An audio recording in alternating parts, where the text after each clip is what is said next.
K컬처가 세계적 주목을 받고 있는 가운데 올 한해는 특히 미술계 이슈가 풍성합니다.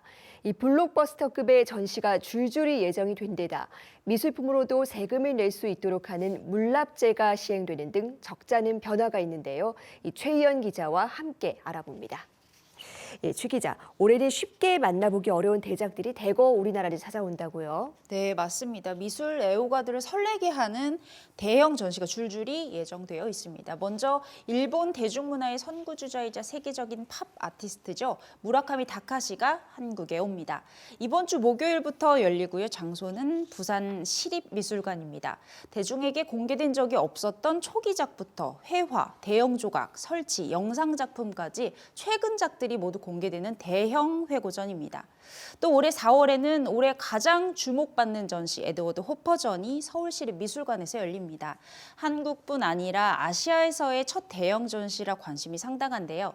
에드워드 호퍼는 20세기 미국 현대미술사 대표 작가로 불리죠. 이번 전시는 회화, 드로잉, 아카이브 등 150여 점이 공개가 되고요. 대표적 가운데 하나인 자화상도 만나볼 수 있습니다. 또 같은 4월이죠. 서울시립미술관 북소문관에서는 어린이들을 위한 전시도 준비되어 있습니다.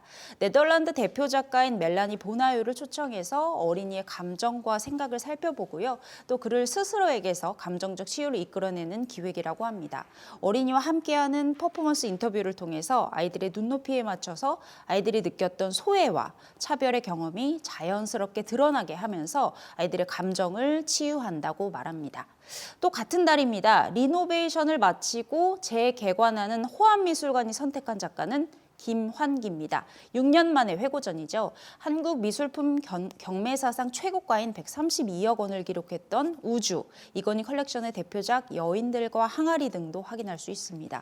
그동안 상대적으로 관심을 덜 받은 1930년대부터 60년대 초반의 작품에 무게중심을 둔 것이 특징인데요. 90여 점의 작품과 미공개 습작, 자료 등도 공개될 예정입니다. 이 상반기 전시만 해도 규모가 상당한데 하반기는 어떻습니까? 네, 맞습니다. 이제 굵직한 대형 전시부터 개인전까지 상당한데요. 5월부터는 국립현대미술관 서울관 10년, 청주관 5년을 기념해서 게임사회라는 주제 기획전이 열립니다. 최근 메타버스 등 가상 공간이 일상이 되어버린 현실을 게임이라는 매체를 통해 살펴볼 수 있습니다. 또 올 여름부터는 주목할 만한 개인전이 열립니다. 국립현대미술관 덕수궁전에서 장욱진전이 열리는데요. 장욱진은 한국 근현대 미술사에서 이중섭, 박수근과 더불어서 한국적인 정서를 구현한 대표적인 작가로 평가받습니다. 이번 전시에는 장욱진 초기 작품뿐만 아니라 유화, 먹그림, 매직펜 드로잉, 판화 등 한 자리씩 소개하는 자리가 될 것으로 보입니다.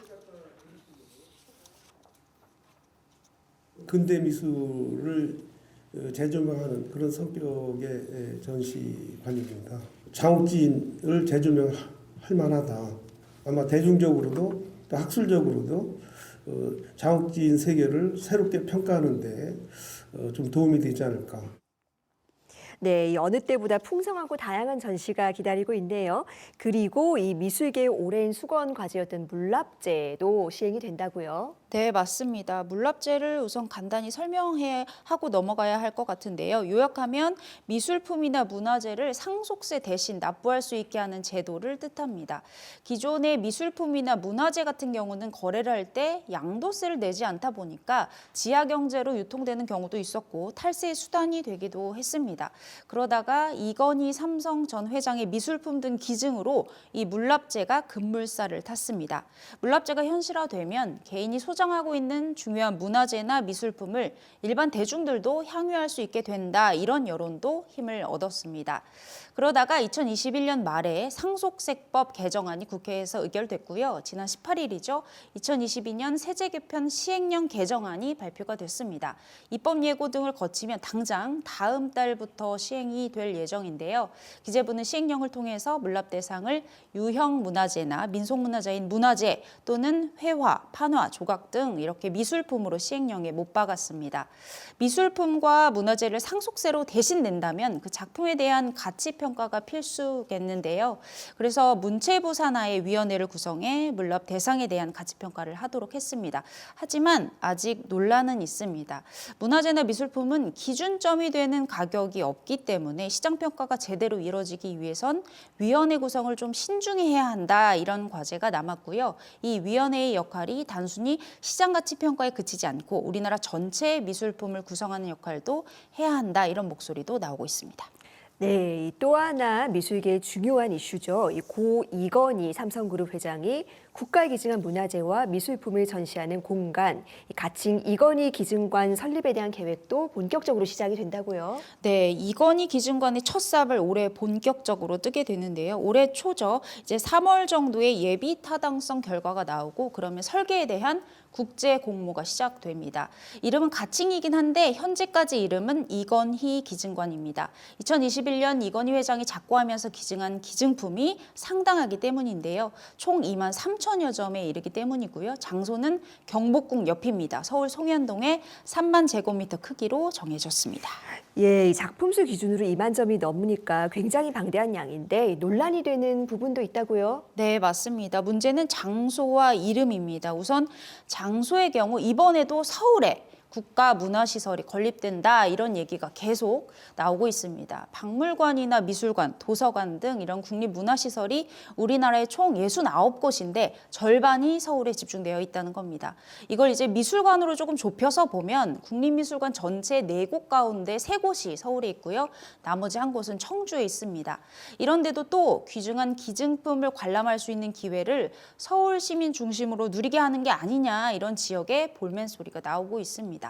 논란이 이뿐만은 아닌데요. 학예직 인력도 전체의 절반이 서울에 근무하고 최근 10년간 건립된 미술관, 박물관의 40%가 또 수도권에 건립되고 있다, 이런 지적도 나옵니다. 게다가 또 송현동은 경복궁 바로 옆이면서도 국립현대미술관 서울관과 아주 근접해 있거든요. 위치상으로도 국립미술관 옆에 또 문화시설이 생기는 게 말이 안 된다, 이런 얘기도 나오고 있습니다. 예, 이 문화 복지 차원에서도 좀 논란이 될 만한 내용인 것 같습니다. 이름 논란은 또 어떤 내용입니까? 네, 현재 이건희 전 회장이 기증한 물품을 전시하는 장소가 이제 가칭 이건희 기증관으로 추진 중인 건데요. 이건희 전 회장이 기증한 물품은 총 11,000여 건이고요. 그 수는 2만여 건에 이릅니다. 이 수가 차이가 나는 이유는 시리즈 등이 있을 수 있으니까 이제 미술관에서 유물 또는 소장품을 세는 기준에 따른 것입니다. 그런데 이 기증품의 구성품을 한번 살펴봐야 하는데요. 일단 도자기와 서적이 전체 기준 건수의 절반을 차지합니다. 또 유화나 수묵 채색화, 조각 등은 1,200여 건에 그칩니다. 그러니까 기증관을 건립한다면 아마 대부분이 도자기나 서적 등이라는 겁니다. 대중에 공개돼서 특별전을 열고 있는 형태의 모습, 현재의 모습을 기대를 했다면 전혀 다른 형태의 기증관이 될 것이다, 이런 주장이 나오고 있습니다. 네, 때문에 특정 인물의 이름을 넣은 국립기관보다는 다른 이름을 좀 적고 특별관 하나 정도를 만드는 게 좋지 않냐, 이런 얘기가 계속 나오고 있는 건데요. 그래서 최근엔 가칭 이건희 기증관을 반대하고 국립근대미술관을 원하는 사람들의 모임, 이런 모임까지 생겨난 상황입니다. 문체부 담당자는 이러한 상황에 대해서 아직 예비 타당성 조사 중이라 얘기할 수 없다, 이렇게 잘라 말하면서도 인지는 하고 있다, 이렇게 밝혔습니다. 그러면서 나중에 이름을 공모 형식 등으로 검토할 수 있지 않겠냐, 이런 여지도 남겼습니다. 예, 이 작품들의 가치가 10조 원 이상이다라는 보도도 나오기는 하던데 사실 이 돈으로 따지기도 어려울 만큼 귀한 작품들이죠. 이 공적 가치를 다할 수 있도록 사회적 노력이 필요하겠습니다. 오늘 말씀 잘 들었습니다.